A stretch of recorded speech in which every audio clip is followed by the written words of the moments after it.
Hello to the amazing people, TheNeomare here, and with another episode of Limbus Company. If you have no idea what this is, you can check out the playlist in the comment description below the video and watch it from the start. But it's a tactical game where you build up a team of sinners and assign like egos to them and then fight through various battle, experience the story, all that good stuff.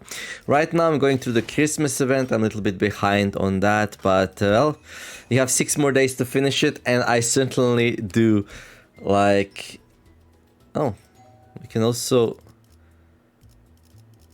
Oh, this is the story. Okay. And yeah, certainly decide to finish it. Here we can see little gnomes. They look very friendly, but if you look a little bit closer, they have tools and weapons and they wanna smash us. So we're gonna be fighting some gnomes, I guess. Oi, Clockhead, get cracking. Yes, that's what we're gonna do. So, monstrous gifts. What popped out from the sack we found atop the sleigh were several mutilated bodies and a small child. It looks like they were kidnapping here. I wonder what happened. And we will put a stop to this ungodly practice. It is horrible, just horrible. Oh, we can't deploy these two. Interesting. Okay. That's very interesting.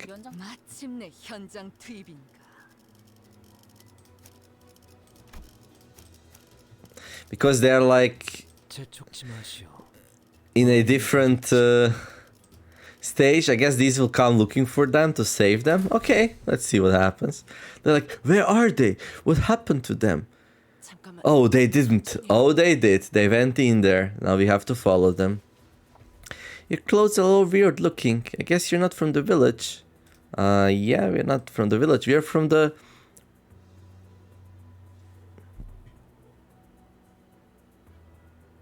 boat bus.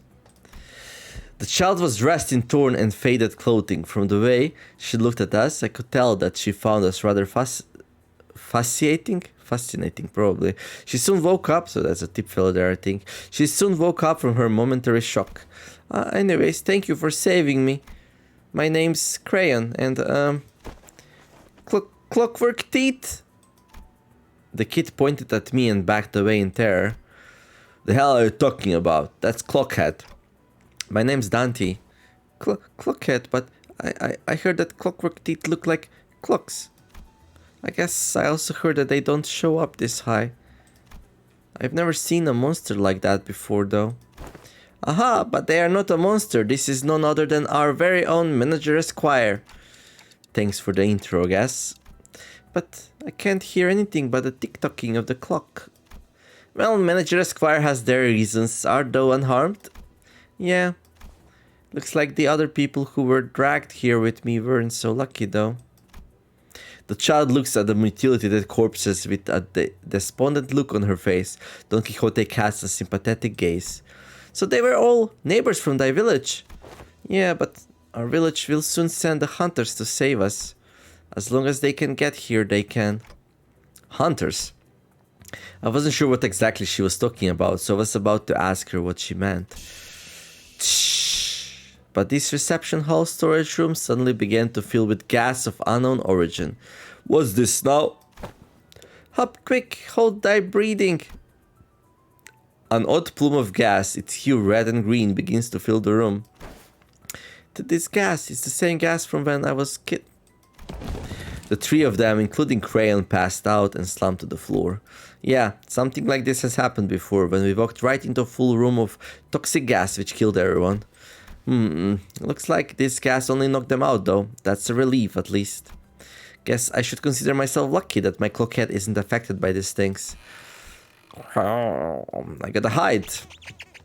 As soon as I hid myself in a corner, a crowd of gnomes rushed through the same door the door came in from. Gas masks, so they use sleeping gas on us. Ome, is that all that's left of Manager Todor room?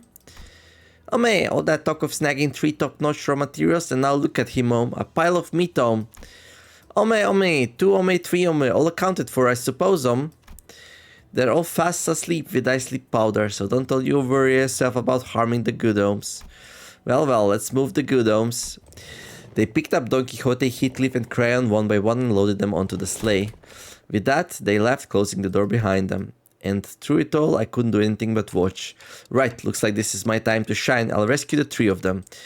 No way, I should have listened when Ishmael offered to teach me self-defense. Ah, what do? Let's go back for others. This harsh truth dawns on me every time we face total annihilation. The truth that on my own, I am completely useless. If they were with us, I could at least bring them back, but none of the sinners here are here with me. What good am I without them? It's a miracle that I managed to survive this far. Miracle? What miracle? Come on, get a hold of yourself. Great, now I'm hearing things.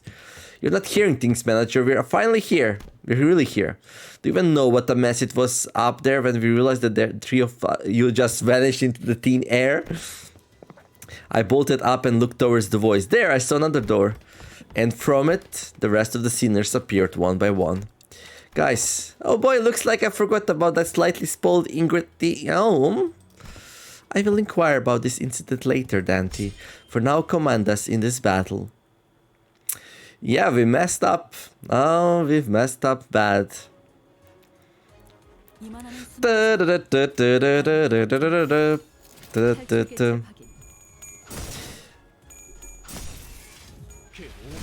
Let's smash some gnomes.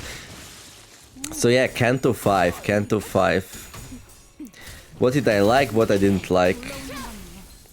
There was not much I didn't like. It was like a chapter as usual, right? Like story followed the same pattern as usual. Like we had a protagonist, which was Ishmael. We had some how should I say it, friction with her. We made some mistakes. We did some good things. We made some friends. We made some enemies. What I liked the most was the ending, where I was able to harpoon the heart without... So yeah, Zero Seeking Zero told me that if I did try to kill Ahab, the game would prevent me. So yeah, I'm very happy that I did not see that dialogue, because that means that I knew all along what was the right thing to do. Oh, that will be a nice attack. Good job. Good job.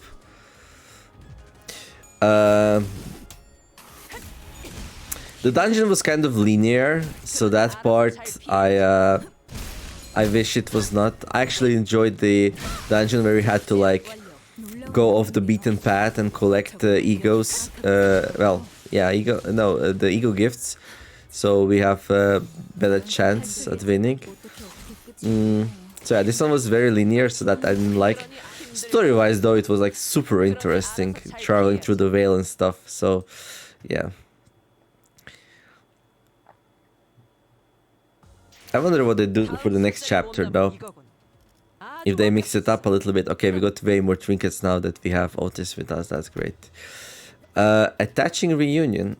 Oh, we already saved them. Heathcliff and Don Quixote were both out cold, but I managed to survive thanks to sinners who came for me. But I don't see the 2 unconscious sinners anywhere. Oh, the reunion with the other guys. Right, of course. Okay. Well, I guess we'll just go.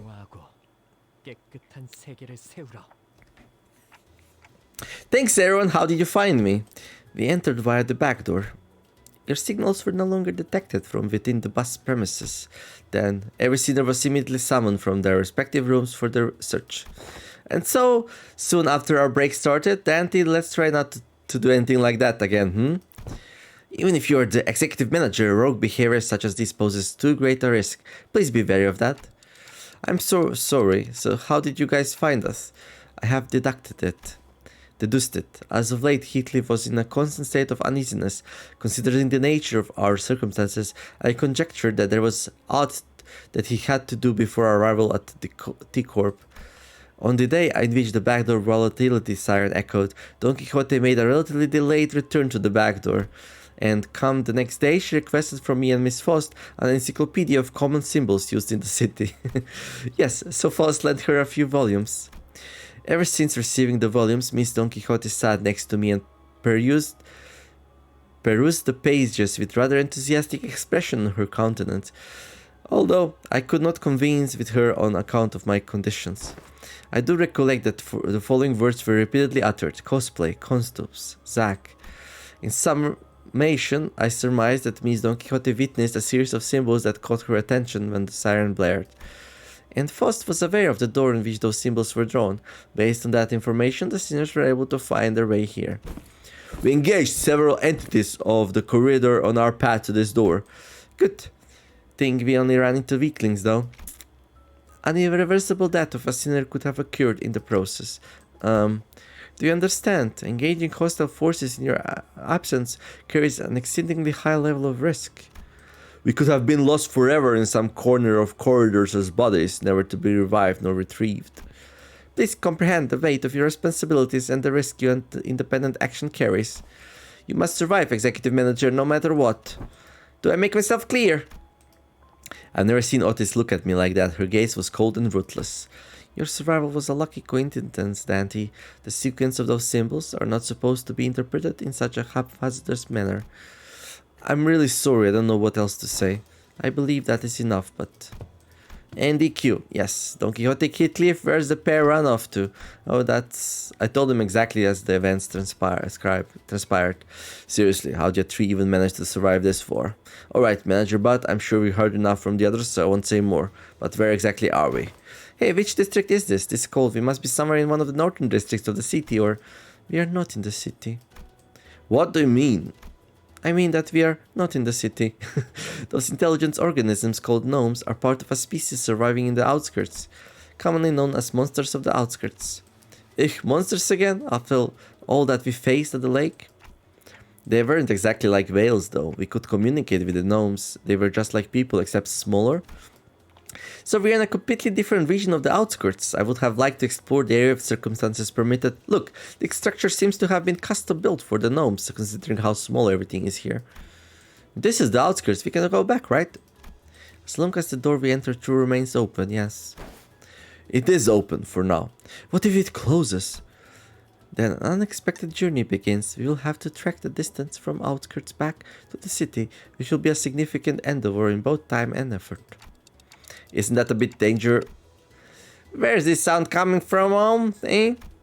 I struck gold, Get your 2 ohms. Dante, come hither to the back of the line.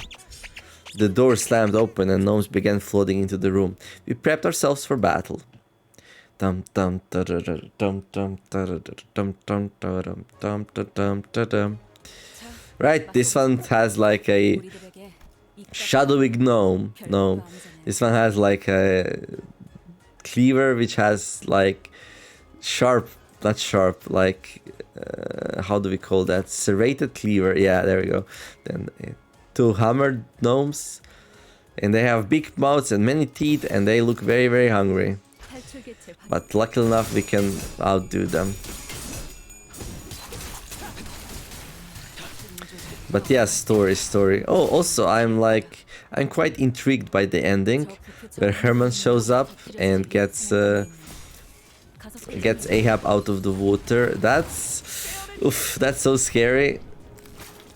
It's building up towards some big stuff at the end of the game.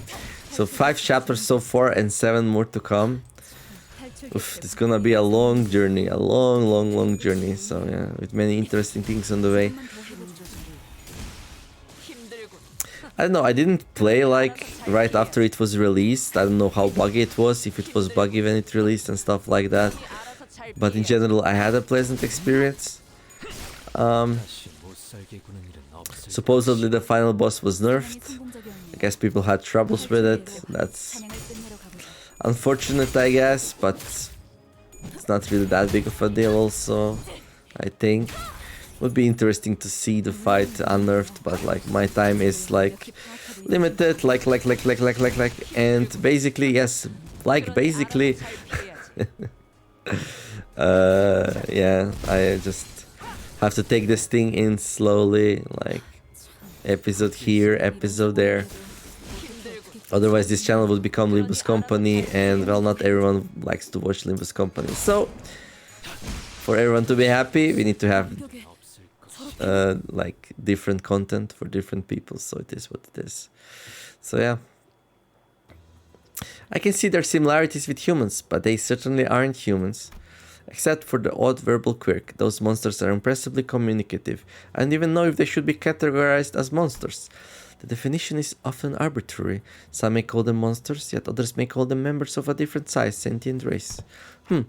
I appreciate your analysis,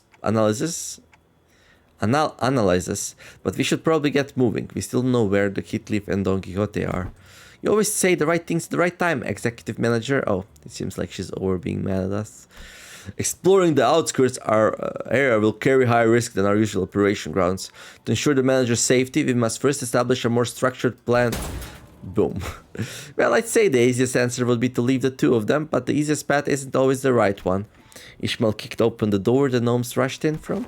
Come on, let's go. We'll protect the manager and save Heathcliff and Don Quixote. Well, nice to take initiative. Another tale to share with my drinking buddies. Haha, excellent. Find the pair. They must have been taken to a different sector of this factory. Crayon must be there with them. We have to find them quick. One of the fights that really took me off guard was the Big Brother fight. I had no idea that you just have to beat him halfway through.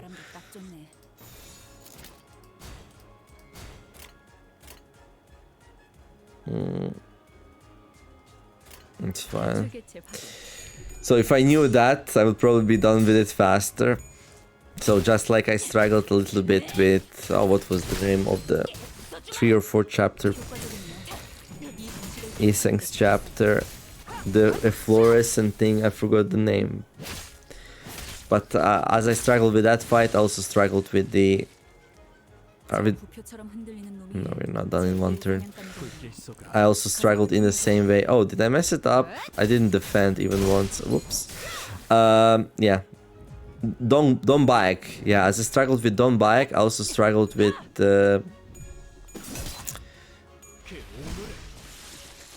with the Big Brother. But once I took all the full Blunt team in, it was like total mayhem. We destroyed it real bad. So it was like a story fight. Really, it was meant to be like super easy to do, but it wasn't that easy for me without the blunt users. So. And without proper knowledge, so it was interesting. I felt like I'm fighting this big boss that I need to figure out how to do, and all this time it was just a pushover fight. I just didn't know it. So yeah, I like it when the game throws like a wrench in your plan. That's pretty cool. As for the Veil, well, the story and stuff, you don't really have choices. That's maybe that would be something that I would like. For the game to give you interesting choices, and then based on these choices, your tools you have available for the final fight would change. Of course, I understand that would be harder to code and balance, but that would be kind of cool. So I guess in a way I did enjoy it, but I see room for improvement. I'd say that would be like my full assessment of the whole thing. And this is going a little bit slow. Not sure how many waves I need to do, but like it might be a little bit close actually. If one of them survives here, it's gonna be close, I think. Oh no, we're done already. Maybe there weren't 4 waves then? I don't know. I'm just talking and not even thinking about the fighting, just auto-combating everything. Find a pair. Oh, we're still looking for them. Okay. Clear within 10 turns. Okay. How many waves? We really have like a powerful team though. That's the most satisfying thing about this game, building up a powerful team. Yeah, it's only 2 waves. Okay. So it's super easy then. It's not as scary as having to do 4 waves. Because we can't really target enemies, we can only choose to use upper ability or down ability. So if we get unlucky with the sequence and stuff, the fight might take 1 or 2 turns more. And while that's not a problem if you only have to do 2 waves, if you have to do 4 waves, it's kind of likely if things go wrong a couple of times that you're not gonna make it in 10 turns. Not that we have to do it, but yeah.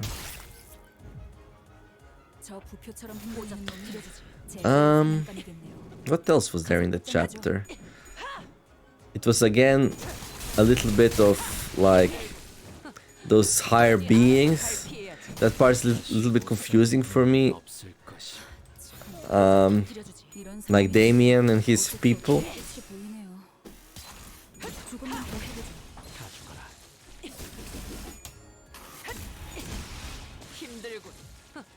Yeah, I don't know. So I hope that this will be worth it in the end. That's gonna build up to a much bigger, grander story. Because right now it's just weird. It's like, hey, I'm this very powerful being who could with a flick of fingers. Also the whole Virgilius thing where supposedly he's like so super powerful that he can do things that we struggle to do. Yeah, it's like, I don't know, it like removes meaning from things we do in a way.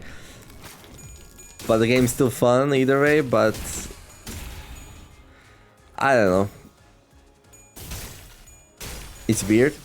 He says, I will only help you out if I feel like you absolutely necessarily need it. So, I don't know. And then we come back and he's like, you disappointed me, you failed. Well, yeah, so maybe we did need the help and you still didn't interfere, so we'll have to see what's up with him. Is he just lazy, or is this just like one big training? It might be one big training. Maybe the reason he's not helping us is that we become stronger. Could be. He's like training us, and if he interferes, then we'll not get stronger because it's gonna be too easy.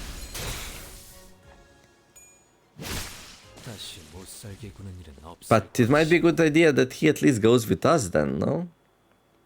I don't know, it's like we were in the whale and then Ahab wanted to smash our clock and take the thing that makes us unique.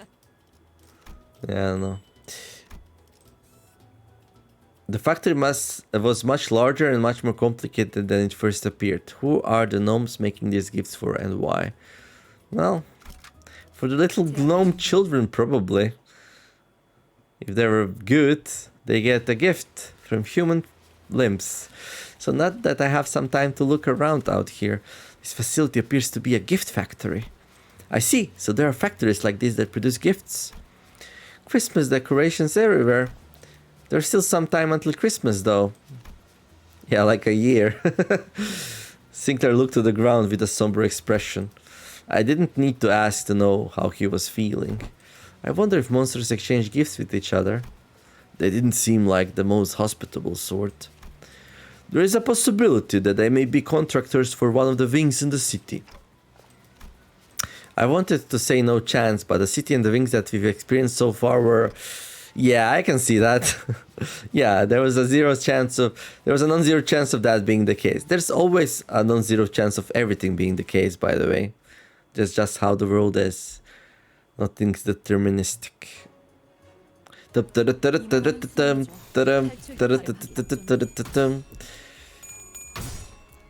I guess again, like the fights in chapter 5, again we had like repeatable fights which didn't really add anything to the game. So that's all the same, so.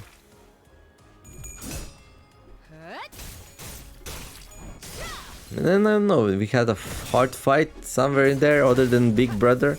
Even the final boss fight was kind of easy. What was the hardest fight? Yeah, it was the Big Brother, right? Or whatever he's called is. The middle brother, the big brother, the middle finger brother. Middle finger brother. I'm pretty sure he was called Big Brother, right? Oh, now we know why Heathcliff was looking for hair coupons. It all makes sense. He wants to impress Scatty with his new haircut, of course. We should have seen that coming, actually. Huh. That idea of that brings me joy. We're gonna get him some nice clothes as well, making nice and nice and presentable for his date. And the next chapter is like 2 months away until that actually happens. I wonder what else they put in. Like, I feel like they keep putting out some kind of content. It's like I'm always behind. But at the end of previous season, I had some chill time where nothing much was really happening.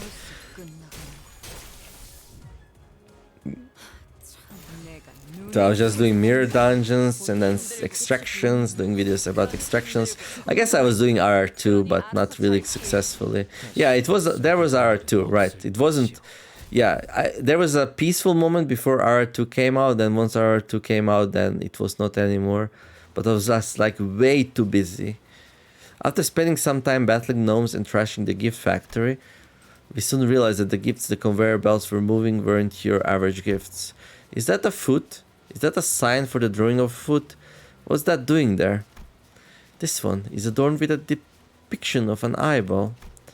These gifts appear to be made from materials that do not normally go into building these items. Their shapes are of teddy bears, oil pastel boxes, toy trains, but they have an abnormally high concentration of protein and phosphorus. However, the decorations and the lights are made of proper materials.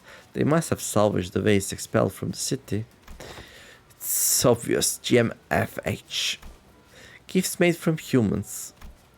Ha! More stuff made from human sacrifice. I guess the outskirts isn't so different from the city, huh? What's really concerning is, who are these gifts for? Who in their right mind would want anything like these? Who knows, rich folks with screwed up perversions? Maybe that's who they're for. So if they're making gifts out of people, Heathcliff and Don Quixote will beat the gnomes, turn them into gifts too? I do recall them saying something about locally produced materials. Then we must move with haste. I have discovered a location with a high probability of their presence, presuming that they haven't been turned into gifts yet. After a long silence, Miracel spoke up. He pointed in a direction. There, the placard says Gift Assembly. Right, to the Gift Assembly off we go. Let's see if we can save our people in time. 다음 술자리 모험담은 이거군. 아주 완벽했어. So 8 out of 12, alright. The factory was much larger, yeah, I already read that one. For whom the gnomes pack? Yeah. For whom do the gnomes pack? It's a mystery.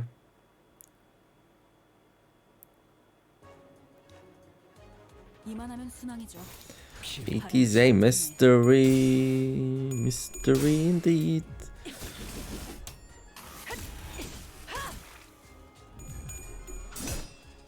Maybe they pack for little gnomes. Is that a possibility? Maybe gnomes just like to get like human body parts as presents. Maybe it's like giving a dog a nice juicy bone. Or maybe it's something way more sinister is in play.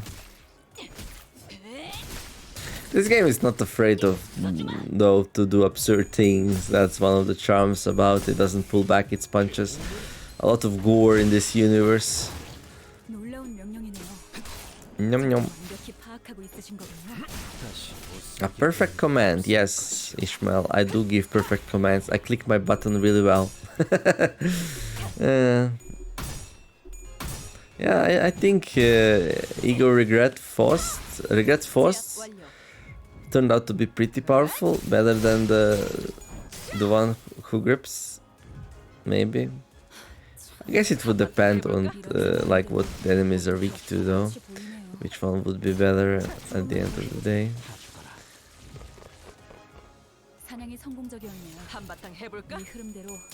Daring decision to strike. She does pretty good damage, almost one hitting enemy from full to zero. One shotting, not one hitting. There was multiple hits there. Dum dum dum. That must have hurt. There's no body parts left to be gifted. Haha. Everything's just a mush. And then this is the big one, right? That looks like a Santa Claus. Manager gnome, right? I wonder what the boss will be at the end of this thing.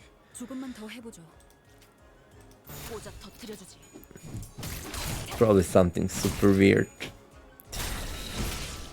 A reindeer gnome. Or a Santa gnome. If this is a manager gnome, then there must be a Santa gnome as well. He's probably gonna be in his sleigh with his reindeer, and I don't know, we'll see, we'll see.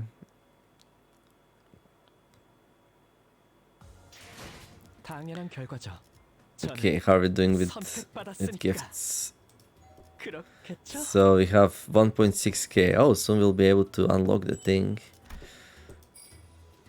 Okay, that one looks nice. Yeah, we are going through this event real fast. I'm happy with that. Not because it's not interesting, but because like I'm running out of time. So this is what we need for 20% more. On hit, randomly select one of the following effects: burn, bleed, tremor, rupture, or sink, and inflict one point to the selected effect next turn. Repeat the above process. 2 plus highest gluttony, A minus resonance times 7 times max. Kill, randomly select one of the following effects: 2 poise count, 2 charge, 2 haste, 2 offense law, or 2 defend, then apply the selected effects to random allies next turn. Right. Okay. Gift of hatred given shape. The location pointed out by Mersault was the gift assembly line. The sight of them assembling gifts with the materials they kidnapped was shocking, and the two sinners we were searching for were also about to be turned into gifts themselves. I mean, until we find them, there's really no point of getting the Heathcliff bonus anyway, because yeah. How do we change the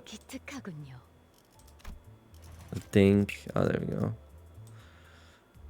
Where's the new border? I don't see it. Merry Christmas. There we go. And a Happy New Year.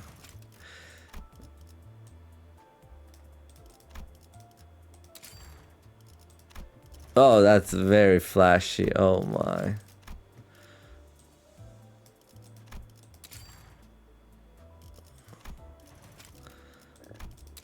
There we go. And that's probably not what we want to use.